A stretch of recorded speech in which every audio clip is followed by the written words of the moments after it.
So let's get this started, guys. Just a reminder, announcements-wise, we got our move up coming on June 21st, Tuesday, June 21st, from 6 to 9.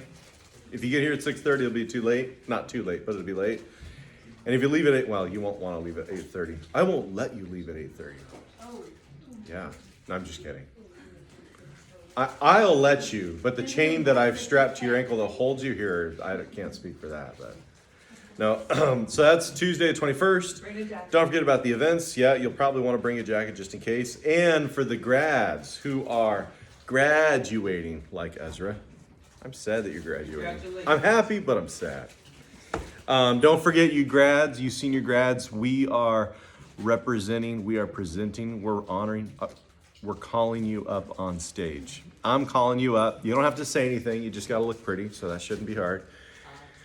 Just giving us a time to recognize you guys and honor the Lord in your lives. So with that, let's go ahead and pray. By the way, if you have a bag of snacks and you're about to open it, do it now. Everyone's already done it. Okay. Then everything I hear is just the... All right. Just pretend it's the sound of Bible pages. Yeah, it's the sound of Bible pages. It's not Amos Cookies wrappers. All right, guys, let's go ahead and pray, would you? Join me. Jesus, as we are about to get into your word here, we're coming to a section of scripture that is fascinating. Some have sensationalized it. Some try and avoid it. Some try to reason it away. But Lord, you've given us your word so that we would know you and you are life. And I know I pray this all the time because you're always reminding me every time I open your word. You said it, Jesus. All of what we read tonight, everything in the Bible, all of the scriptures were given to us to testify of you, to point us to you. So I ask, Lord, through all of this, that we would see you. Would you, by the power of your Spirit, speak to our hearts?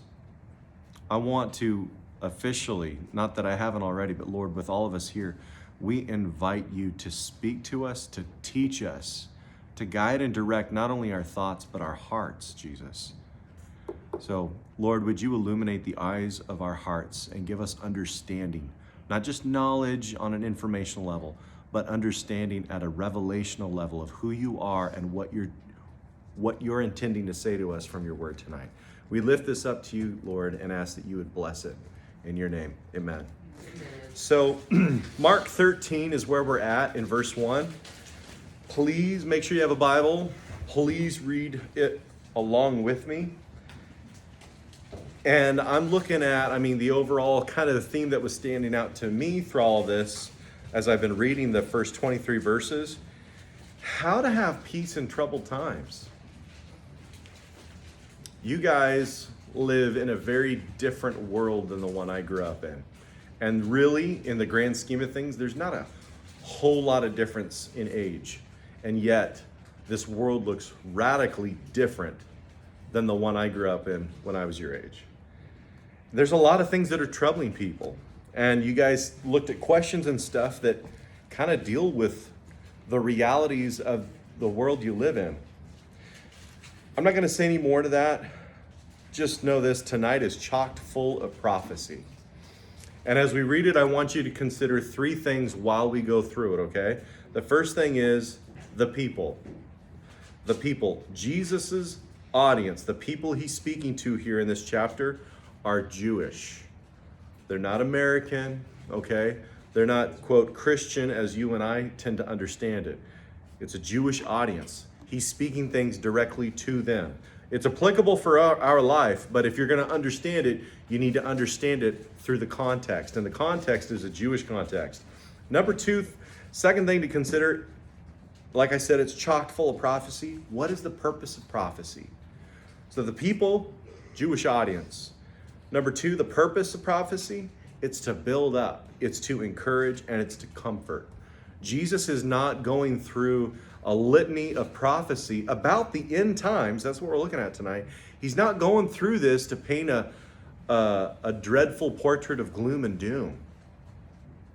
Okay, that's not why he's doing it. He's also not telling them these things to sensationalize the end times. There's been a lot of that. He tells them this, actually, he gives them these words, this truth of reality in their future that will build them up. It's intended, it's designed to encourage them. And it's actually, ironically, the purpose is to comfort them. 1 Corinthians 14:3 tells us that's what prophecy is. It's to edify, it's to exhort, and it is to comfort. The third thing I want you to consider as we go through this is the point. The point of prophecy. The point of prophecy, Ezra, what's the point of prophecy? Jesus. There it is. It's Jesus. While you go through this, while you read this, remember the point of all of this is not about the tribulation. It's not about the Antichrist. It's not about the end of the world. It's about Jesus. Revelation 19:10 tells us that. The spirit of prophecy is the testimony of Jesus. Okay? So keep that in mind while we go through this. Look at verse 1 with me. Matter of fact, let's just read the whole chunk and then we'll break it down. Remember last week, before we start, last week Jesus has been in the temple, right?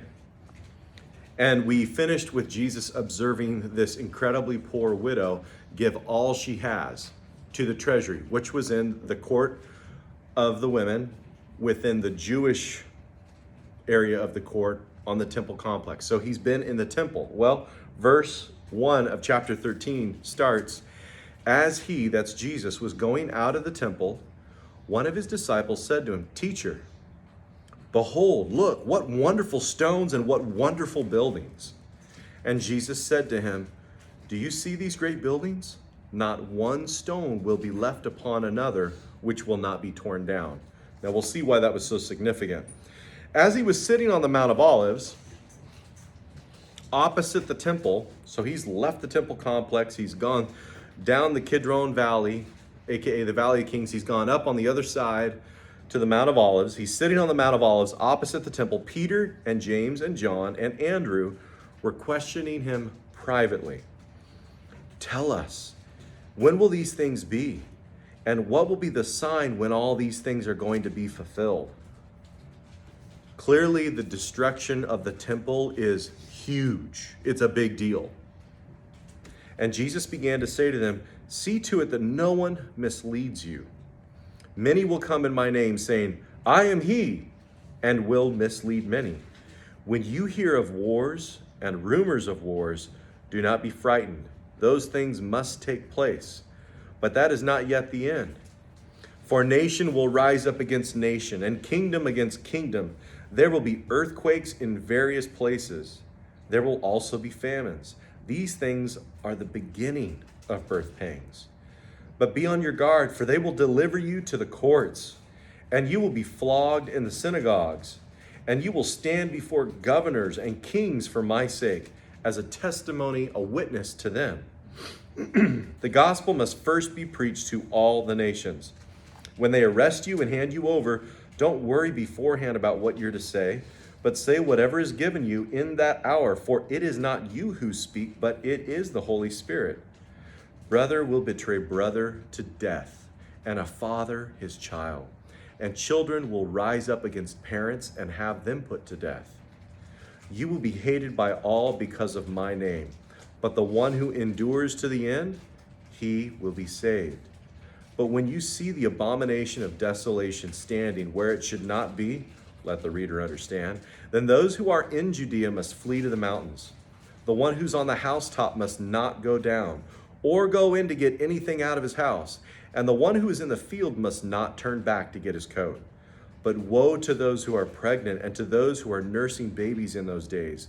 But pray that it may not happen in the winter.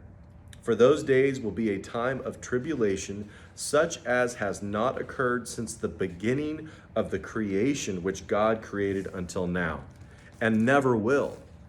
Unless the Lord had shortened those days, no life would have been saved. But for the sake of the elect whom he chose, he shortened the days.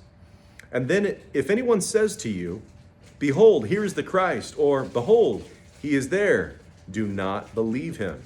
For false Christs and false prophets will arise, and will show signs and wonders, in order to lead astray, if possible, the elect.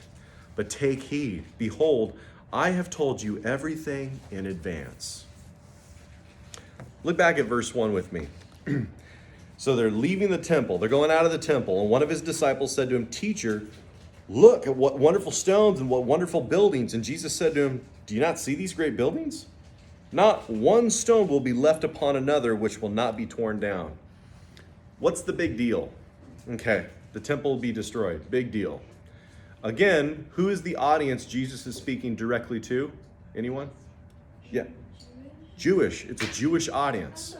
Jewish people. So you got to understand, this is, by the way, side note, this is why it's so important to understand the Old Testament. If you don't take time to know the older covenant, you're not going to understand the significance of the new. A lot of people are like, oh yeah, Jesus is this guy, he's a good guy, he gave good teachings. Some people said he did miracles, then he died, and some people say he came back to life. When you read the Old Testament, you realize the significance of who Jesus is. He's not a myth. He's not a fairy tale. He's not just some nice guy or good teacher or moral man. He's the Messiah. But what does that mean? I'm not going to get into that tonight. The reason I bring this up is the temple is significant to Jewish life. It was central to being Jewish. Okay? In your small groups, questions were posed. Guys, what would be something that would just rock your world? What would be shocking? Something very shocking to the Jewish mind would be the temple is going to be destroyed.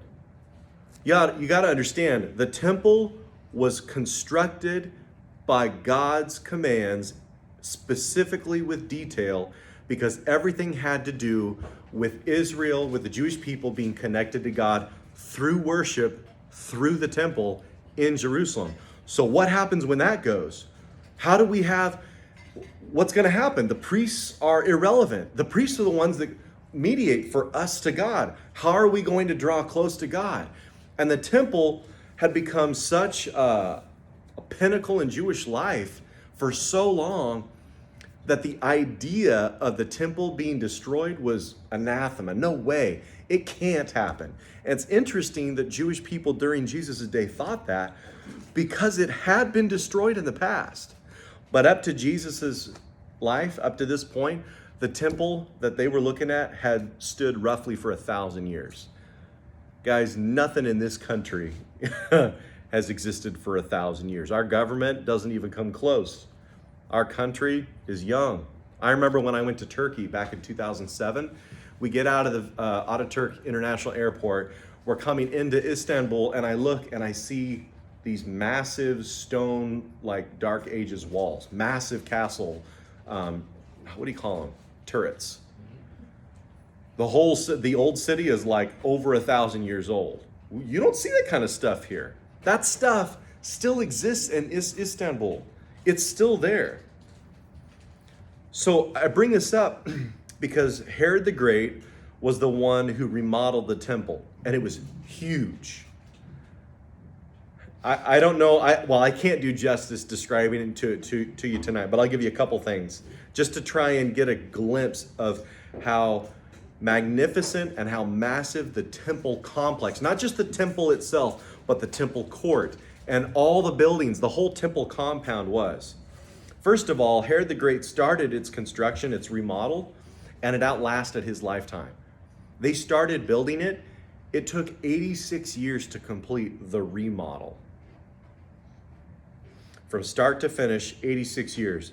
Now, the stones that were used in construction, I found this out, these stones are the largest stones used in construction are the largest stones ever used in ancient construction. Even bigger than some of the stones in the pyramids, which is saying a lot. The smallest stones in this whole remodel of the temple complex weighed between 2 to 5 tons. They don't have cranes, they don't have trucks. They chiseled all of this away from the temple complex, and then they transported it there. They don't have machines to lift it in, and they didn't use mortar or cement. They slid these things in perfectly. If you go there today, there are stones that they're ancient. They're so close together, you can't even get a piece of paper in there. I mean, the precision, the craftsmanship is impeccable. Modern scholars today still don't know how they did the things that they did back then. But those were the small stones. The big stones are estimated to weigh as much as 570 tons. We got those strong humans. Five. I don't know how humans can, I mean, they did it, but how? We don't know. The point is, guys, it was huge. You could fit multiple soccer fields onto this thing. And it wasn't just the temple building. I would encourage you tonight, before you go to bed, Google temple like Herod's temple and look at it, and then try and Google like compared to modern structures. It's massive, and it was built by human hand. This temple stood for nearly 1,000 years as the center of Jewish life. It was thought so great and unchanging, people would even swear by it. If they wanted to make an oath, well, I'll make an oath to the temple because that thing's not going anywhere. My promise is as sure and steadfast as the temple. Matthew 23:16, Jesus points out how the Pharisees and the scribes would swear by the temple because it's not going to change. It's not going anywhere. What's ironic is just 37 years after Jesus left, this ancient wonder of the world was obliterated completely. Imagine a 570 ton stone exploding because it was made of limestone. It's not granite. These things got so hot in the Roman siege that they literally exploded. Exploding boulders on the top of the temple complex. I can't imagine what that must have sounded like, let alone looked like. 37 years after Jesus, it was gone, just like Jesus said. So shocking, though, was Jesus' reply, because they're looking at like, look at that, Jesus. And he goes, yeah, not a single stone will be left on top of each other. They were so shocked, they had to ask how. How is this possible? When is this going to happen, Jesus? Let me ask you a question. What or who do you feel would be almost too hard to imagine being gone in your life? What would be too hard for you to comprehend, to fully take in them or it no longer existing? We talked about in guys group, some of you are like, my truck. I said seriously, like, and I have thought about it just because it's a reality that people face. What would happen to me what would happen to my life if my wife died? I don't know what I would do, honestly. I can't say. I know what I would hope I would do. Jim, it might be the Bible answer, but I thought it was a really good answer. Jim said, what would happen to me? What would happen to my life if I didn't have God's word? This is one of the premier ways God has revealed himself to us. What would happen to me if I didn't have that anymore? What would you do if you went home tonight and you find out one of your parents isn't there and your other parent says they had a heart attack or they went to the store and on the way they got a car wreck and they're dead? What would you do? What would happen? What would happen if all your plans, you were getting ready to graduate high school and the college you're going to go to or the career you're going to go into, all of a sudden is off the table? All of your plans are gone. You got to start from scratch. Everything you've invested in to get ready for this is gone. What do you do now? What certainties do you just assume will always exist? They assumed the temple would always be there. They assumed they would always be in the land. And then Jesus drops a bomb on these guys about the reality of the not too distant future for their lives. Part of the reason people have struggled so much since COVID, part of it, since COVID changed our world, was because people had put their security and their comfort in things that seemed unchangeable. No way that'll ever go away. Immutable. And yet they were changed. They did stop. They've never been the same. We've never gone back. They no longer exist. I think that's one thing that a lot of people have learned from that. There aren't really too many certainties in this life. There's really only one certainty, and I think you know who I'm referring to. But let me give you another example of some things that people thought were like impossible. The Titanic, they thought was unsinkable. Now you and I are like, whatever. Well, no one believed the trade towers could crumble either. If you look into the engineering of the trade towers, it was a engineering feat. And the trade towers that went down on 9/11, that wasn't the first time that someone had tried to take them down. They took a massive, I think it was an ambulance, stocked full of explosive, drove it into the basement, blew it up. Building was fine. I mean, there was some damage, but unfazed. Those things are never going down. And then they did, and they did quick. No one thought our nation and our world would change like it has in the last 2 years, but it has, and you've lived through it. Let me make this clear, and this is the first point. Only Jesus is unchanging, and therefore only Jesus is dependable. You might have awesome parents, but they're human. And what would you do if you no longer had them? Guys, I put so much security, I had so much peace and security in my parents. I knew no matter what happened, they'd have my back. No matter what happened, the worst could happen, I'd be okay because I got my mom and dad. Well, what happens when Jake's mom and dad aren't there anymore? I'm no spring chicken, which means they're definitely not. There's coming a day, should the Lord tarry, I'm not going to have my mom and dad anymore. I've thought about that. I've witnessed my parents now watch their parents go. My dad does not have parents anymore. That's weird for me to think when I start putting myself in his shoes. He lives in a world where the people who have been there with him since the beginning are no longer there. They have been his beginning, and his beginning has gone. That's weird to think about. That's a reality, though. My grandma, my mom's mom, is the only one left. Guys, what kind of things do you find or you just take for granted are certain but really aren't? So that's the first point. Only Jesus is unchanging and dependable. And so his words here to his guys are unchanging and they are dependable. So in the fact that he gives them some pretty stark news is hard. Might be hard to swallow. But you can take it to the bank because his word doesn't change. Hebrews 13:8.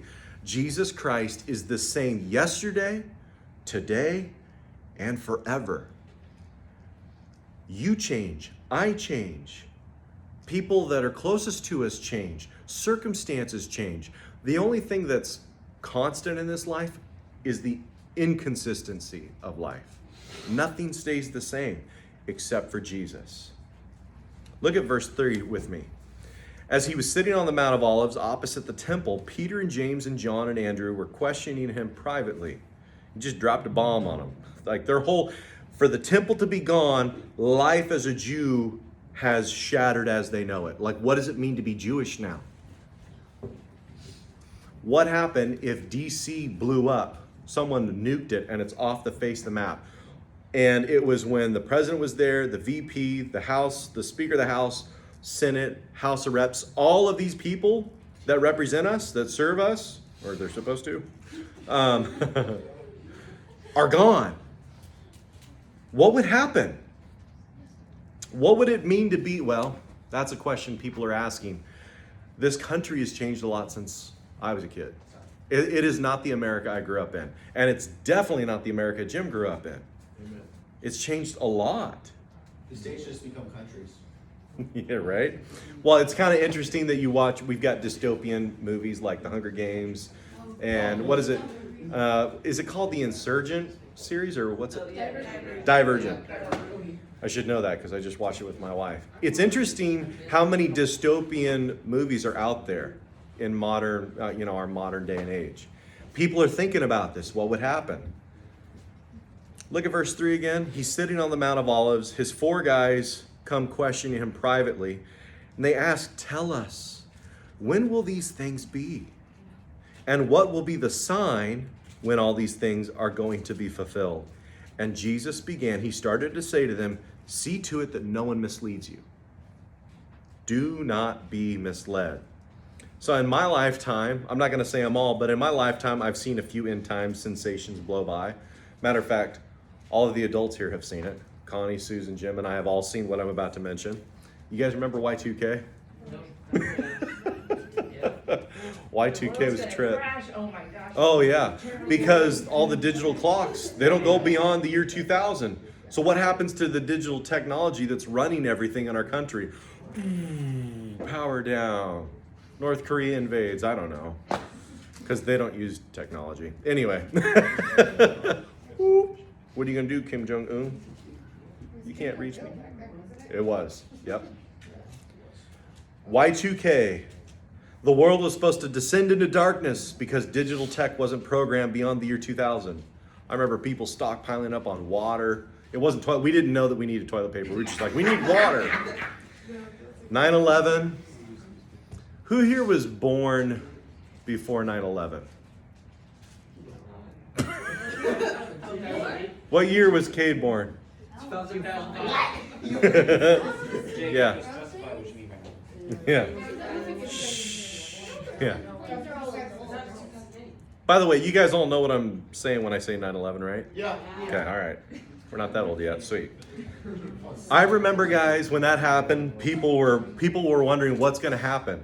As I mentioned in a small group, guys, we hadn't had an attack on U.S. soil like 9/11 since Pearl Harbor. If you know anything about your history, Pearl Harbor happened, and then we went into World War II. So when I saw that my sophomore year in Spanish class, I went, I'm going to go to war. I'm going to graduate high school and get drafted. Because everyone's like, we haven't seen this since Pearl Harbor, aka World War II. Oh, great. What's going to happen? I also, you guys were old enough to remember this, right? The Mayan calendar, 2012. Oh, yeah. And we had a bunch of sensational movies about that, right? Yeah, Apocalypse. I know, yeah. I remember being at the refinery, and one of my coworkers, it was just him and I. He's usually a joker, but it's just him and I, and he started asking me questions like, what do you think about it? Because he knew by this time I believed in Jesus. He saw me read my Bible at work. He wanted to know. And I had an opportunity to tell him, I thought the Mayans don't know what they're talking about. Or we are misinterpreting what we've discovered. Oh, yeah, right, yeah. Everyone's like 2000, oh, that came and went. 2012, it's almost like we have this fascination with the world ending. It's kind of weird, right? All this to say, and people have been swept up into this. My little recollection of the past started with Hale Bot. I remember Hale Bot. This whole cult of people who really got started in the 70s and 80s, but then internet came on, they got more followers. They saw a comet coming, this is in the mid-90s, and they believed there was an alien ship behind it, long story short, and their leaders of this cult had convinced them that they're going to leave their body and go to the alien ship, the mothership, I kid you not. It's at Heaven's Gate. It was Heaven's Gate. Yep. I've heard about it. Yeah. It's a cult. It's the cult I just described. So, all this to say, guys, you got to be careful who you listen to. And you got to be careful how you listen to them. Be careful who you listen to and be careful how you listen. Jesus said that. Take care how you listen. Don't get tricked. That's what Jesus says here at the end of verse 5. See to it that no one misleads you. Well, how can we make sure that no one, how can I make sure, how can I have confidence that I'm not going to get deceived, that I'm not going to get tricked? Guys, if you want to understand God's prophetic promises, you need to read time the way God reads time. God's clock is Israel. Israel is God's clock in discerning prophetic time. See, we look at America, oh, this happened. Does that mean it's the end? No, it doesn't have really anything to do with Israel. We're looking at what's happening with Ukraine, Russia. Now, there are things that we speculate could bleed into Israel, but if it had nothing to do with Israel, it'd be another war, it'd be horrible. It's not the end. World War II wasn't the end. We're still here. There could be a World War III, and we could go through it and continue on. The point is, guys, remember, who is Jesus' audience while he's explaining this? Yeah, Claire. Jewish people. It centers around Israel. Why is Israel so important? Because Israel's important to God. If you love God, get to love the things that he loves. Get to know the things that he knows. Look at the world the way he does. If you do, you're going to have clarity in a confused world. There's a lot of confusion when COVID broke out. There's a lot of confusion when 9/11 happened. There's a lot of confusion when Y2K. There's a lot of confused people who are misled. Why? Because they haven't taken time to get to know the reality, the truth, Jesus. Look at verse 6 with me. Many will come in my name. Actually, let me back up here. I want to say one more thing on this. This was last week. I was sitting on the couch with my son. I don't know what we were talking about, how we got here. But it was a moment I was like, hey, I think, actually we were reading the Bible together. I was just taking time to read. And I went, hey, Judah, you want to read with me? And he's like, yeah. He's still at that age where I'm cool and he wants to do whatever I do. One day he'll wake up. He'll see me like you do. Anyway, I'm just kidding. Naomi's like, you're not old. I'm playing. I know I'm not. All right. Sorry for the distraction. So I'm talking with my son, and there was something in our conversation based on what we were reading in the Bible. And I said, Judah, go get me. You got a $1 bill, right? And he said, yeah. So I said, go get it and bring it back. He brought it back to me, and I went, thanks. I put it in my pocket, and I said, go do the dishes. No, I'm kidding. I said, look at the $1 bill. And I started asking him, long story short, I was trying to show him, how can you know the real thing? You already know where I'm going with this. How can you know if a dollar is real or a counterfeit? Now, he's 9, so this is totally fresh and new to him.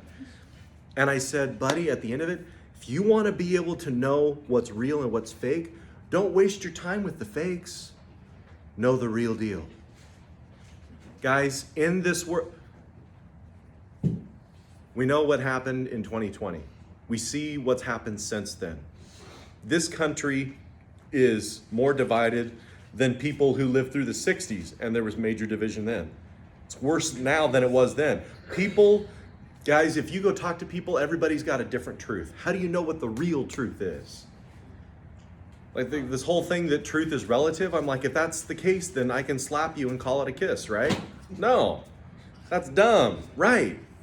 So what is the truth? What is the truth? Jesus said, John 14:6. I'm going to say it again. John 14:6. Jesus said, I am the way, the truth, the life. If you want to know the real deal, you need to know him, Jesus. You're not going to be able to discern the counterfeit from the real thing if you're always entertaining yourself with the counterfeits. Guys, here's the interesting thing. The counterfeits are interesting, they're entertaining, they're fascinating, and so we get, like a fish, we get lured into it, and we start to fascinate over this stuff that has nothing to do with Jesus, and our minds get taken down a rabbit hole. We go to Alice in Wonderland, and we don't know how we got there, and we don't know what's up from down, and we don't know how to get out. So I hope you do. So guys, I'm telling you right now, while you have time, know him. Know him. This is getting more unpopular. You guys, raise your hand if you haven't heard about in history the book Burning that Adolf put on. Y'all know about that, right? Adolf Hitler? Okay, they burned Bibles. It's getting unpopular. This book right here. For me to say things like, Jesus doesn't condone homosexuality. Jesus doesn't condone the transgender thing. Jesus doesn't condone, I can go on and all the controversy. Jesus doesn't condone abortion. What's condone? Okay with. He's not okay with. He doesn't agree with.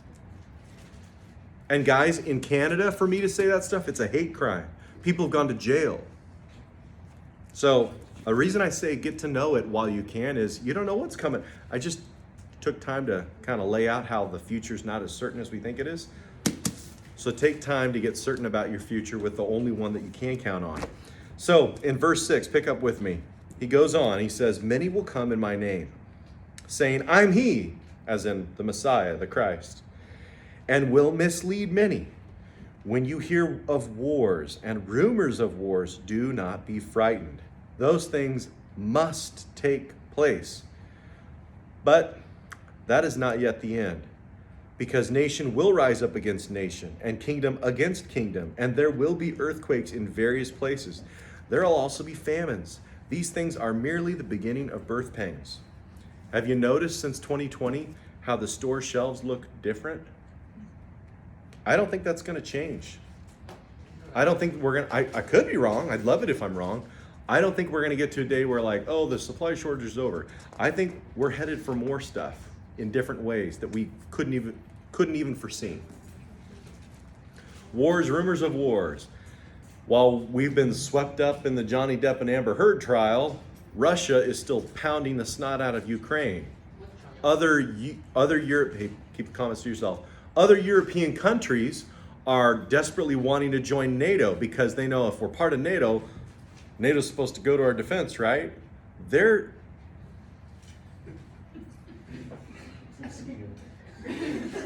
right.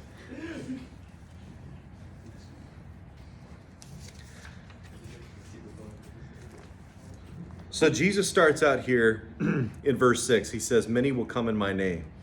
There are going to be a lot of folks who have, and there are going to be more folks who come saying, I'm the Christ. I'm the Messiah. I'm the Savior. I looked this up, Wikipedia. Wikipedia has a list of people claiming to be Jesus since 1700. In the 18th century, guys, focus, come on. In the 18th century, which is the 1700s, Wikipedia listed 2 people who claimed to be Jesus. In the 1700s, 2 people. By the 19th century, okay, the 1800s, that number went from 2 to 7. Does anyone want to guess what the number was in the 1990s, in the 20th century? 14. 11. 25. 1.2 million. 25. We went from 2 to 7 to 25. Now we're into the 21st century. There's already 6 new ones. There's a guy who used to be part of MI5, not MI6, MI5. He's been arrested. Apparently, I was reading more up on this guy. He's transgender, which I'm like, oh, of course, that's the day and age we live in. There's got to be a transgender Messiah, right? There's a guy named, correct me if I'm wrong, Sung Moon. He was from Korea. Yeah, you remember him. He even said that he's greater than Jesus. It is stupid. And you know what? Millions of people followed him. What's more stupid? That's the reality, guys. So how can we make sure we're not misled by fake messiahs and doomsday predictions? Again, you got to know Jesus.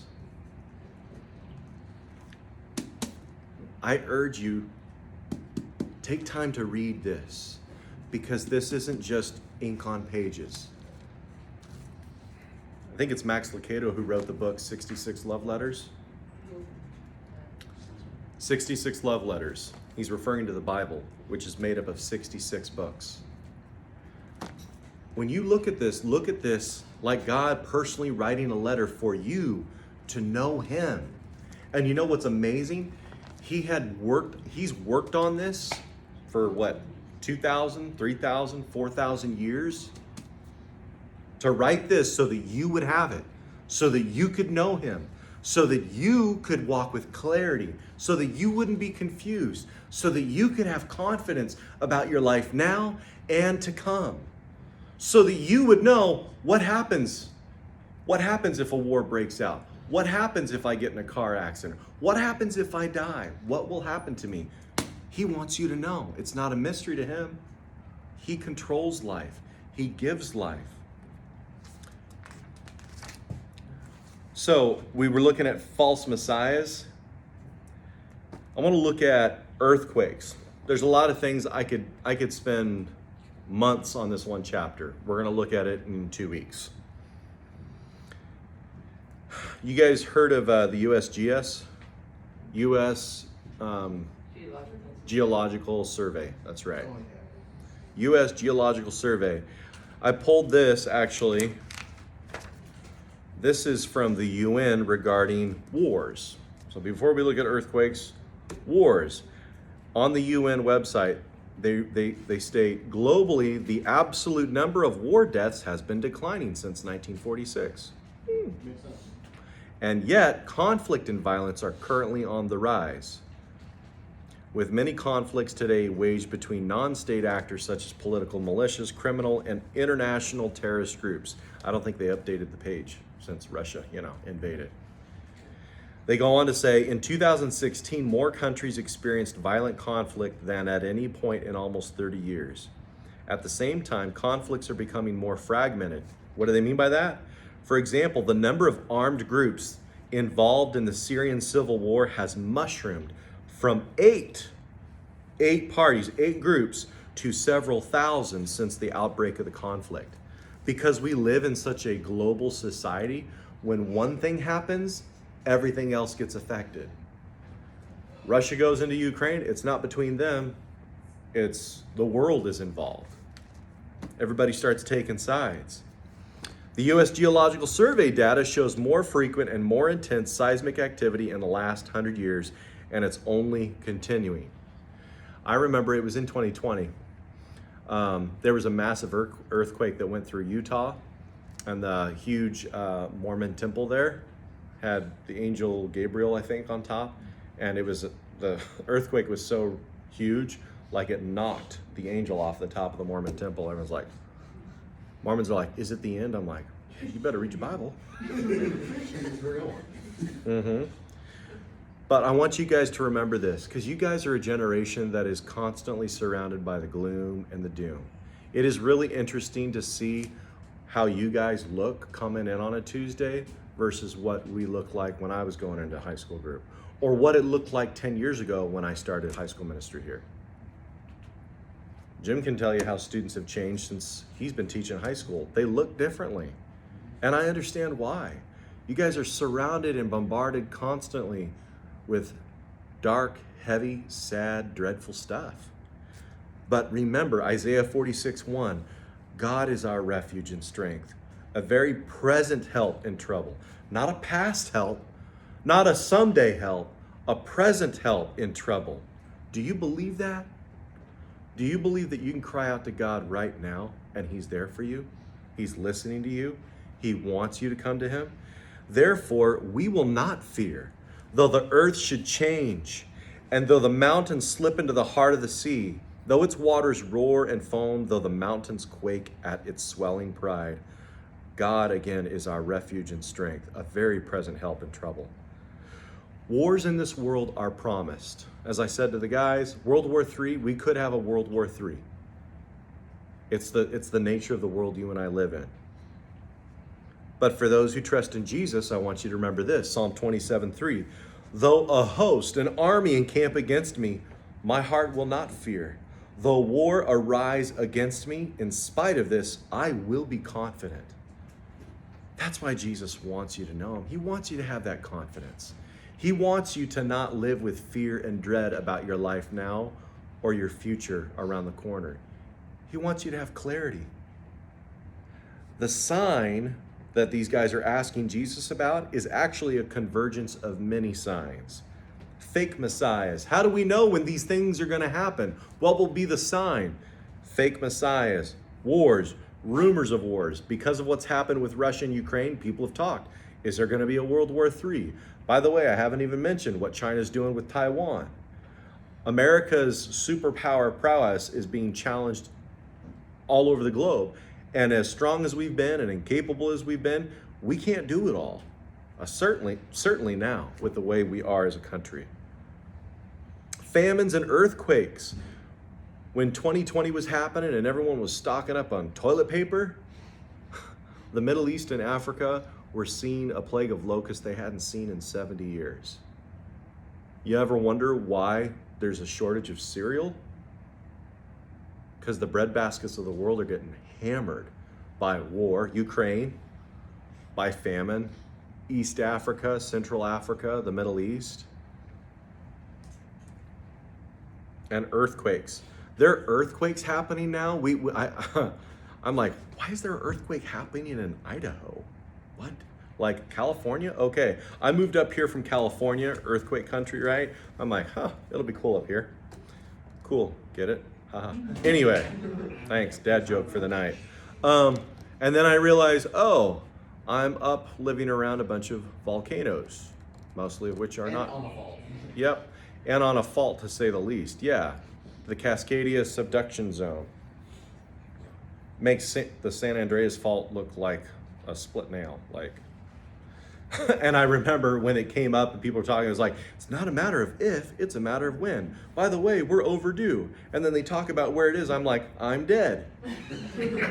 I've even had nightmares being on the island, and all of a sudden I get woken up and I look out my bedroom window in the second story and I look and I see a wall of water that's engulfed the islands in San Juan, and there's no way to get away from it.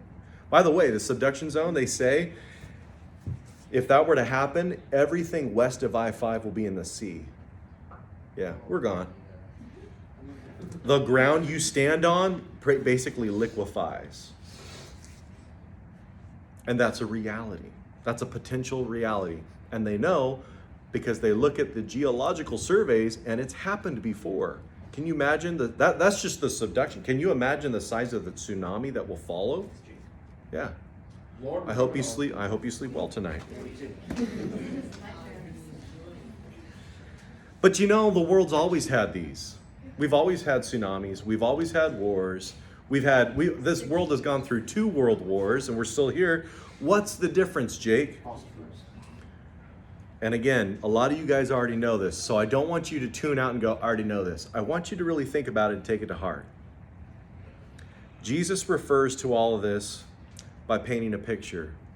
Imagine a woman in labor. He says, birth pangs. He gives us this image to help us understand in human terms. Go ask a mom how she knew the difference between pregnancy and delivery. There's a big difference between carrying the baby and giving birth to the baby. We all know that. Ask a mom how she knows the difference between the first contractions and the last ones right before birth. I remember Judah. I was woken up at 3 a.m. Cam wakes me up. I'm like, and I've been on pins and needles, so I'm like, yeah, what? Is it happening? She's like, it started. I'm like, but we're having a home birth. So what do we do? She's like, it's okay. You can go to sleep. I just want to let you know, like, I'm feeling it. I'm like, how do I go back to sleep? And like a good husband, I went back to sleep. Okay. I was out. Yep. Guys, how do we know that we're in the end times? It's based on increase in frequency and intensity. Yeah, we've had earthquakes before. We've never had earthquakes like we're having now. We've had wars before. We've had 2 world wars in less than 200 years. And you know what the reality is? This whole world is basically constantly at war, like it's never been. There are not periods, there are not pauses of peace. If you're not fighting with your neighbor here, you're fighting with your neighbor here. Your neighbors are planning to fight you here, so you're getting ready to counteract that and preempt and fight them first. And it's just nuts. But in light of all the things I've said to you, I also want you to remember, you don't have to live in dread from these things. Really, Jake? You don't paint a very bright, sunny picture. 2 Timothy chapter 1, verse 7. He says, God has not given us a spirit of timidity, cowardice. If you've given your life to Jesus, you don't have a spirit of cowardice. You have a spirit of power, of love, and discipline. The world freaks out and frets over earthquakes and wars and famines. You guys have heard me say this. My dad, growing up, would say this. He's like, Jake, they can't kill you and eat you. I'm like, well, technically they can, Dad. And my brother, that didn't help my brother because he is afraid of cannibalism. I'm like, yeah, but you're dead when they do it. He's like, it's just the idea of someone eating you. I'm like, oh, I hope I give him a stomachache and make him die. This meat is sour. That's right. But guys, if you've given your life to Jesus, what is more real? You and I tend to think this is real. This is not reality. Paul talks about this. This is like a faint, dim image in a mirror, a darkened mirror. The reality is more real than this. This is not the end-all, be-all. You don't have to dread your future. If Jesus is your future, you have something better coming. Paul even said, I don't know what's better, to be present with him or with you guys, as he's talking to the church. To be here and serving Jesus in his church is great gain. But man, I would love it to be home. My grandpa, who passed away not too long ago, some of you know, months before he passed, he was telling my dad, I just want to go home. I just want to go home.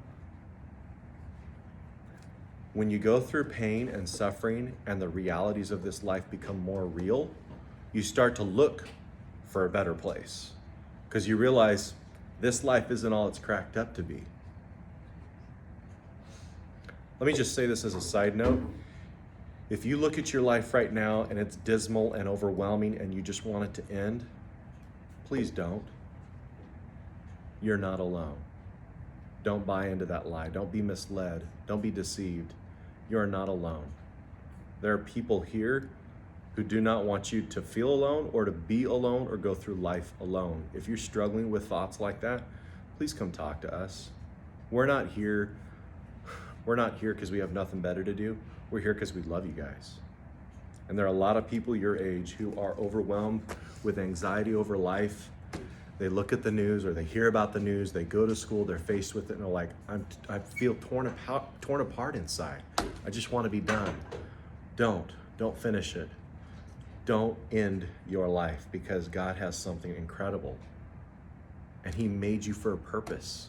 And that purpose was to have abundant life with him. Dynamic, constant, fresh, new life, always with him. Remember that. Hold on to that. He's the truth. Here's your next point. Jesus delivers us from deception and dread. Jesus delivers us from deception and dread. Not your high school or your college education. Not that cute girl or that hot guy or vice versa, whatever. Okay? Not this stellar career. These things will not rescue you because inside of us is a God-shaped void that only he can fill. You could have all the pleasures of life and still feel empty, hopeless, and lonely because we were designed to have a relationship with him. Jesus calls God Heavenly Father for a reason because he's a father. You don't need to feel like an orphan because you're not to him if you will have him, if you'll receive his adoption of you. Look at verse 9 with me. But be on your guard, Jesus continues to say, for they will deliver you to the courts and you'll be flogged in the synagogues and you'll stand before governors and kings for my sake as a witness to them. The gospel must first be preached to all the nations. When they arrest you and hand you over, do not worry beforehand about what you're to say, but say whatever is given you in that hour. For it is not you who speak, but it is the Holy Spirit. Brother will betray brother to death, and a father his child. And children will rise up against parents and have them put to death. You will be hated by all because of my name, but the one who endures to the end, he will be saved. Let me read that one more time. The one who endures to the end will be saved. Every single one of Jesus's 12 disciples, apostles, suffered martyrdom in some way. Now we're looking at James, Peter, Andrew, and John. Well, what happened to John? John was boiled alive in oil. They tried to kill him by boiling him alive in oil. Honestly, that sounds horrible. And you know what? It didn't touch him. He didn't die. It didn't scar him. It was like it didn't touch him. So when that didn't kill him, Rome exiled John as an old man, advanced in years. We're talking 80s, 90s, as an old man to slave labor in the mines on the island of Patmos, which is where he had the revelation of Jesus, the book of Revelation. That's where he got it. In Acts, we read that James, brother to Jesus, was beheaded by Herod Agrippa of Judea. Peter was arrested, and this is in Rome, and while he was being crucified upside down, continued to preach the gospel, and they got fed up with it. You know what they did? They lopped his head off. So he wasn't just crucified, he was crucified upside down. He wasn't just crucified upside down, he had his head chopped off. And then there's Andrew. Andrew is said to have been crucified in Patras, a city on the Greek peninsula. All 12 disciples, including John, were murdered for the gospel of Jesus. John wasn't technically murdered, but he was exiled. They tried to murder him. The point is, guys, persecution isn't just difficulties in life. It's not Jake's kid's giant trampoline getting thrown on his car. That's not persecution. It's a trial. I'm getting tested, but it's not persecution, okay? We all go through hard stuff. There are people in Ukraine who are going through horrific nightmares. But that doesn't mean they're being persecuted per se. Persecution. Jesus describes what persecution is. Arrest. He talks about interrogation, beatings, torture, losing your job, losing your friends, losing your family, losing your life. Why? For the sake, because of believing in Jesus. That's persecution. The closest thing I've ever come to persecution, well, I had an interesting guy pretty maliciously slander my name, but whatever. People get gossiped about all the time. I'm in a room full of people who've been gossiped about. I'm pretty sure of that. Someone's talked about you, talked smack about you. Some more than others, yeah, right? But I remember in first grade, and I think I told you guys this not too long ago. I'm in the cafeteria, got my G.I. Joe lunch pail. I'm swigging down chocolate milk from my G.I. Joe thermos. Life is good. But before I did that, actually, I stopped and I prayed because I love Jesus and I was taught to pray and thank the Lord for my food before I ate it. So I do that. And then this dorky, nerdy kid in glasses said to me, he looked over and he's like, "Were you praying?" I'm like, just very innocently, "Yeah." And then he starts laughing and I feel like hurt, offended, but I'm confused too. Because before that I'd been going to, Christian preschool and Christian kindergarten. Now I'm at a public first grade school and this kid's laughing at me for praying. I'm like, what is this? Whatever, I grab my thermos, I go to drink, and he goes, wham, and slams it in my face. It feels like he busted out the 2 front teeth. Didn't. I still have those 2 ugly things right here. But I was so shocked, and there was chocolate milk going down, and I remember just sitting there kind of shocked and stunned. What is going on? That was Jake's first taste of people not treating him well because he loves Jesus. That's about as far as it's gone for me. Well, I had a guy threaten to kill me, but I think it was because I was an American, not because I was a Christian. So, yeah. Anyway, persecution. Persecution. We don't like persecution. Just in the last couple of years, you guys have heard stories, if not anywhere else from me, I've said it. There are pastors up in Canada who have been literally jailed and fined thousands of dollars, lost property, because they chose to continue to gather together and read the Bible. The government said, you can't do that. Because they chose to say, sorry, God says marriage is between one man and one woman, and outside of that, it's wrong. It's a sin. Hate crime. These kind of people call believing in Jesus, reading his word, they call this a hate crime. Guys, those are our neighbors to the north, okay? An hour and a half drive up north, and that's happening. There are things happening in this country. You guys have heard about it. Why do I stress you getting to know Jesus for yourself so much, being in the Word? Because there's going to come a time, I promise you, there will come a time in your life where you're going to get challenged on who you are and why you believe what you believe. Do you know the real deal? Or are you going to cave to the pressure? Persecution is a reality. We don't like persecution, but I want you to also remember this. It was through persecution that the gospel, the good news of Jesus, spread from Judea, then to Samaria and beyond. You and I have an offer to live life with Jesus, to have new life, because other people were persecuted so that we could have that chance. It was through persecution and death that Jesus could offer us the power of life. So just know that's part and parcel of following Jesus. Don't let it put you down, guys. Jesus did not stop. And you know what? For all of the slander and the gossip and even the death, he overcame it all. There's a saying, the blood of martyrs is a seed for the gospel. It's interesting. The places where the church has grown the most has been in countries where Christians have been persecuted the worst. China, Iran, North Korea. There's stuff happening in North Korea we don't even know because it's so underground. They have to be so secret about it. The church is blowing up, not here in America where it's free, but in places where you risk losing truly everything.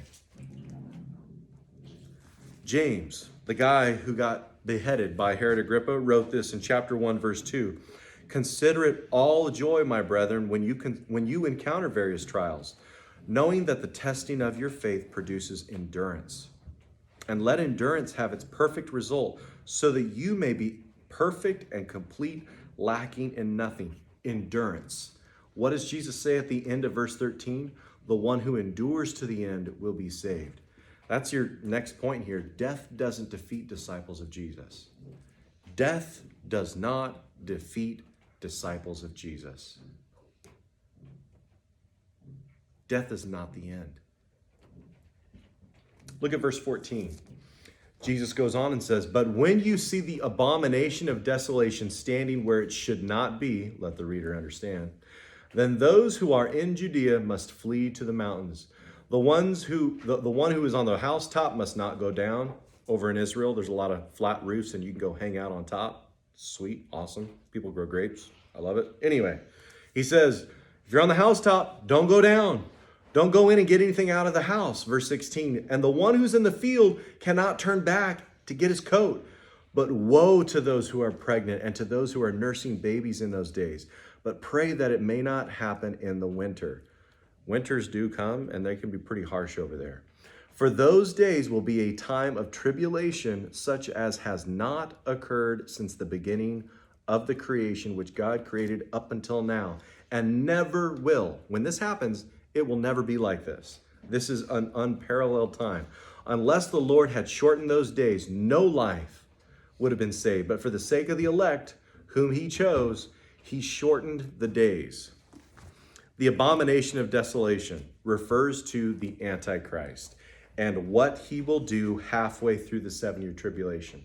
I'm not going to get into it tonight because we don't have time for it. I'm already kind of over time and I want to be done.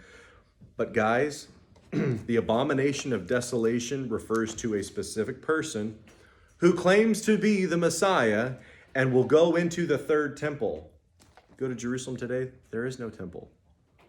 So what's one of the signs? Well, in order for this to happen, there has to be a third temple. So if you've ever heard old fogey Christians all excited about what the Jews are doing with this third temple, that's why. Why are we fascinated with what Jews want to do with a temple? Because of what it has to do with what Jesus says.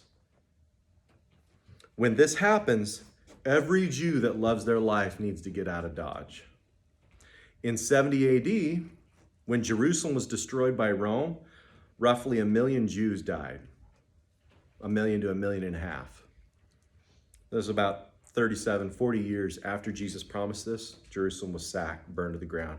About 1 million Jews died. In World War II, roughly 6 million Jews died. The Great Tribulation will see the greatest slaughter of Jewish life ever in history. It'll make the Holocaust look small, relatively. Can you imagine? I mean, we talk about the Holocaust to this day, and it's going to make that look small. This is horrific. This is what's coming down the pipe to the Jewish people. The horror of these last 3.5 of 7-year tribulation will make every other war, famine, and natural catastrophe look like a walk in the park compared to it. Unless the Lord had limited this unparalleled time of death and destruction, humanity would be wiped out. We're all concerned about global warming and destroying the planet. Yeah, all of that stuff. This is what's going to happen. This is what's facing us. But for the sake, he says, of the elect, he limits the time. For the sake of keeping his promises to Israel, God will save the day. The elect are not the Christians. If you're in here and you've grown up thinking, well, how am I going to know who the Antichrist will be? It'll be obvious. There's an actual specific sign that will identify who he is. It will not be a woman. It's not a metaphor for a group of people. It is a man who will do it. And I know why. I know what I'm saying is true. because of Daniel chapter 8. There's a type of a guy who came in the past who was given as a type of the Antichrist who would come. If you want to know who the Antichrist will be, what he'll be like, go read Daniel 8. There's a description on what he will be like. All that to say, the elect that Jesus is talking about is not the church. Wait, I thought we were elect. We are, but not in this sense. And I want to point this out to you also, because there are a lot of Christians who take everything the Bible has to say, except that Israel is chosen. I don't know how to break it to you. Jesus loves Israel.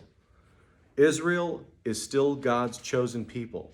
Not because they earned it, not because they deserve it, but for his good purposes. They are elect. And he has given Israel promises, again, in the Old Testament, if you want to know what they are, about a kingdom of peace. He's promised that he's going to restore, revitalize Israel's kingdom, and it'll be an age of peace the world has never known. He has to keep his word. So he's not going to let humanity get wiped out. You don't have to worry about electric cars, okay? We're not going to burn the planet down. We won't. God will. Now, yeah. It's not going to be a flood that wipes out the universe. It'll be an intense fire, intense heat. But the church won't be there. Jake, how do you know the church won't be there? Because 1 Thessalonians 5:9, God says we won't. Guys, if you look at Revelation chapter 6 and Revelation 14, there are two phrases used in there: the wrath of the Lamb and the wrath of God. 1 Thessalonians 5:9 tells us we are not destined for wrath. The church, Christians, Jewish Christians and Gentile Christians. We don't have to go through it. They're asking him, when will the end be? The end will come starting at verse 14. You and I are not going to be around to see it. All these Christians that are fascinated over the Antichrist, like I said to Judah, don't fascinate over the fake. Get to know the real deal. I could give a rip about the Antichrist. I want to know Jesus. The Antichrist is going to lose. People are going to see him when he dies, and they're going to be like, that was him? That was the guy? Jesus is it. He's the end-all, be-all. The elect are the remnant, though, of Israel. There's going to be a remnant of Israel that are going to make it through the tribulation. By God's grace and mercy, they'll come out alive. Let's look at verse 21 and end here. Jesus goes on and says, then if anyone says to you, behold, here is the Christ, or behold, he's there, do not believe him. You guys see he's mentioned this twice now? Jesus is repeating himself. That would mean he really wants us to really get it. Don't get tricked. Don't be fooled. If someone says, here's the Christ, or look, here he is, don't believe him. For false Christs and false prophets will arise and will show signs and wonders in order to lead astray, if possible, the elect. To lead astray even Israel. It says they will show signs and wonders. Guys, there are people, you can go on TV, you can go on YouTube and see it. There are people who claim to have esoteric, mysterious powers. Witchcraft has gotten popular. Why? Because people are experiencing things that give them power over their natural world with supernatural ability. Back when we named this high school group Manifest, I never thought that the word manifest would mean what it means today. People think they can manifest things, make things out of nothing based on thinking them. Guys, he says there's going to come a day where false prophets will rise and they'll show signs and wonders in hopes of leading people astray, even the elect. But Jesus finishes here in verse 23. Take heed. Behold, I've told you everything in advance. It should not surprise you. Jesus prepares his disciples with a warning so that they're not deceived. Let me finish with this question. How can all this bad news be good? It's like, thanks, Jesus. My day was pretty good until you started. Jesus, check this out. He's like, yeah, it's going to be burned to the ground.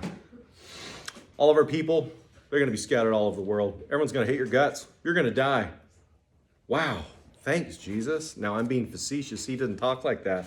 But how can all the bad news be good? Mark 8:31, I want to take you back to this. Jesus promised, he began to teach his 12, that the Son of Man must suffer many things, be rejected by the elders and the chief priests and scribes, and be killed. And after 3 days, rise again. It doesn't end on a bad note with Jesus. If your day is bad today, end it with Jesus, and it won't be. If your week's been bad, end it with Jesus. Start your day with him and end your day with him, because he gives us hope, real hope, living hope. Jesus said in John 16:33, these things I've spoken to you. Guys, these things Jesus has spoken to us tonight. Why? So that in him we can have peace. Not peace in our money, not peace in our education, not peace in our home, not even peace with our family or peace in our circumstances. Peace in him. In the world, Jesus promised, you have tribulation, little t, not the big tribulation, but you'll have trials. But take courage, I've overcome the world. Here's your last point. Jesus prepares us with his peace. Peace doesn't just mean, I feel good. It's quiet. I've thought that for a long time. But as I was talking with my wife, I'll tell you right now, the Bible makes it really clear women are not supposed to be pastors. That being said, my wife teaches me things all the time. And she taught me something recently that I haven't been able to forget. I don't want to forget. Peace, if you follow the word peace all the way back to its earliest root in the Bible, it wasn't a figure of speech to say hello. It wasn't like aloha. It wasn't peace or peace. The word peace meant to be whole. When Jesus says, my peace I leave with you, he says, I leave you me to make you whole. You're not alone. When all these things happen that he talked about, when your world seems to be falling apart, you're not falling apart because he made you whole.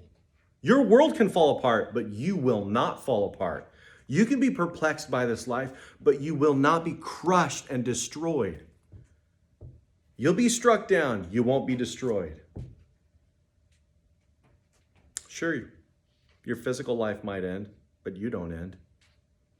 And that body that you're wearing right now is going to get perfected. It's going to be awesome. You're going to see me in heaven and be like, wait, is that Jake? He has all of his hair. I mean, on his head, not his chest. You won't see my chest. I'll be wearing a white tunic, so just heads up. Let me just end with this. This is the kind of peace Jesus leaves us with. He doesn't sugarcoat the truth, but he gives us certainty in life so that no matter what happens, when they happen, you're okay because your life is built on him. He is the rock. Proverbs 31, the mother of Lemuel, I think was the mother of Solomon, the wisest man second to Jesus to walk this earth. His mom taught him what true beauty is. And, gentlemen, listen, how to look for true beauty in a wife. In verse 25, she says, strength and dignity are her clothing, and she smiles at the future. A lot of people aren't smiling at the future. Why?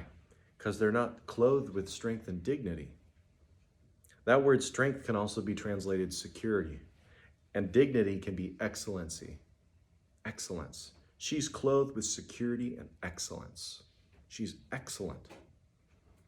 And she smiles at the future. Do you smile at the future? And if not, you could start tonight. Disciples of Jesus, as the bride of Christ, that's the church, we can smile at the future. Without even knowing what's going to happen to you tomorrow, you can smile because you know the one who has your life. Do you smile looking at the future? Do you believe in Jesus? Jesus is our security for the future.